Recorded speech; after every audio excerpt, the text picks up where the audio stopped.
আসসালামু আলাইকুম রহমতুল্লাহ। আপনারা যারা এখনো পর্যন্ত ষষ্ঠ গণবিজ্ঞপ্তিতে আবেদন করেননি তারা দ্রুত আবেদন করে ফেলুন, কারণ মনে হচ্ছে যে 10 তারিখের পরে আপনাদের আর সময় বাড়ানো হবে না। কারণ ইতিমধ্যে যারা ভাইভাতে অনুত্তীর্ণ হয়ে আন্দোলন করছিল তাদের ব্যাপারে সিদ্ধান্ত হয়েছে যে তাদের ব্যাপারে নতুন করে কোনো সিদ্ধান্ত নেওয়া হবে না, তাদের রেজাল্ট পুনর্বিবেচনা করা হবে না। সুতরাং যারা পাশ করছে তাদের দ্রুত নিয়োগের কার্যক্রম ইন্টারসিয়ে করবে।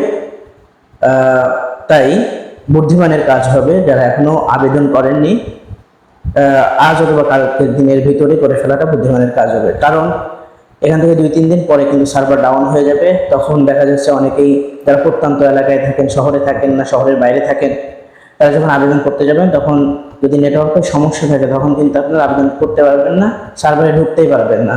সুতরাং আজ অথবা কালকের ভিতরে আপনারা আবেদনটা কমপ্লিট করুন। সবার জন্য শুভকামনা।